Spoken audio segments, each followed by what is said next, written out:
President Donald Trump holds Republicans' postcard tax form during a November meeting at the White House.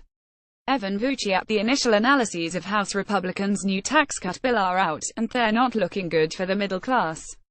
In the past few days, two think tanks, as well as Congress' Nonpartisan Tax Committee, have found that the Tax Cuts and Jobs Act would raise taxes on millions of Americans to help pay for corporate tax cuts that overwhelmingly benefit the wealthiest Americans.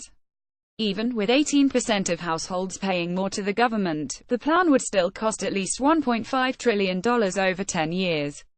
A report released Sunday from the left-leaning Center on Budget and Policy Priorities (CBPP) finds that about 45% of the Republicans' tax cut would go to households making more than $500,000 per year, fewer than 1% of tax filers. Another report, released Monday by the Institute on Taxation on Economic Policy (ITEP), a liberal think tank, also finds that nearly half the benefits would go to the top 1%. The reports come as President Donald Trump sells his tax cut as a big, beautiful Christmas present to the American people.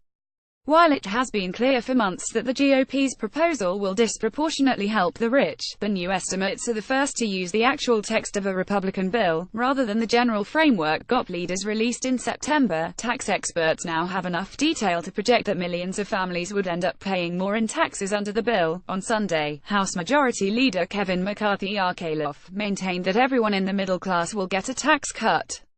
ITEP estimates that the top 1% of Americans would get a tax break of nearly $50,000 next year as a result of the legislation. By contrast, the group projects that the average middle-class taxpayer would get a $750 tax cut in 2018.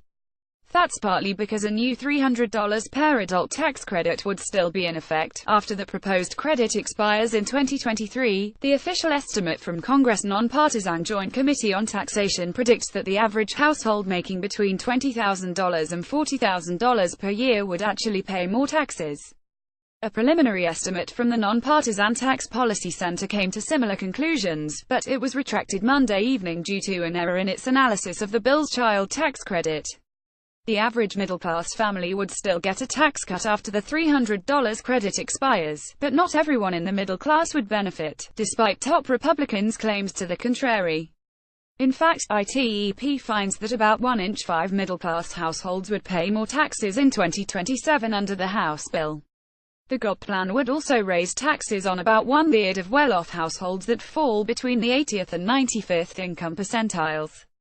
The tax hikes are not evenly distributed across the country. They're concentrated in areas with high state and local taxes, which are disproportionately affected by Republicans' plan to gut deductions for state and local taxes.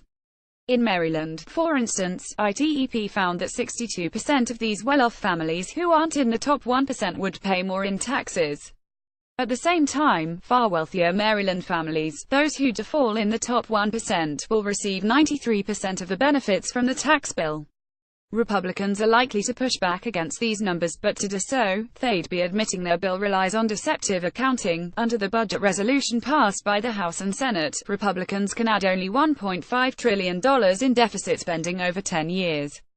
But they're in a bind over how to do that and still have room for their top policy priority, a permanent $100 billion per year corporate tax cut. To get around their self-imposed deficit limit, House Republicans are phasing out their new $300 per adult tax credit after 5 years. Rep. Kevin Brady, Texas, the bill's author, says the credit will never go away because Congress will renew it in 5 years, substantially increasing the cost of the tax cuts.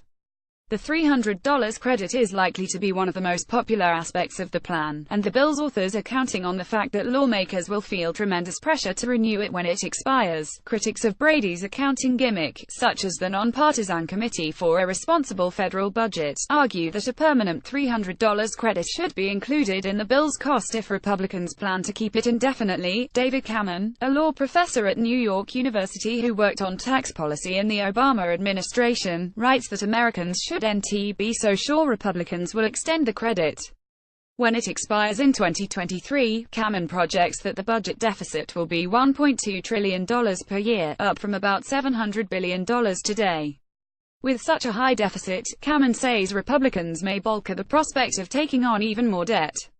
What's easy to forget is that Republicans eventually hope to pay for the cuts by slashing funding for Medicare and Medicaid. On Sunday, House Speaker Paul Ryan RWIs made that clear. "We're just going to keep going at entitlement reform all the way down the road," Ryan told Fox News' Chris Wallace. Ryan said that will mean revisiting a 2017 House budget proposal that would have decreased Medicare funding by almost $50 billion per year. Overall, Ryan's budget would cut funding for programs that help working-class Americans by $2.9 trillion over the next decade. Republicans such as Treasury Secretary Steven Mnuchin have tried to avoid talking about Ryan's proposed entitlement cuts by saying the tax cut will pay for itself. Virtually no credible economists believe this. Even the Tax Foundation, Republicans' favorite tax group, says the bill will cost almost $100 billion per year short after taking into account the growth Mnuchin is promising. Update: a study released on Tuesday by the Joint Committee on Taxation finds that 25% of middle-class taxpayers would pay higher taxes in 2023, while 36% would receive more than $500 in tax cuts. By 2027, 53% of all taxpayers would either be paying higher taxes or receiving less than $100 in tax cuts. Two-thirds of taxpayers making more than $1 million per year would get at least $500 in tax cuts, more than any other group.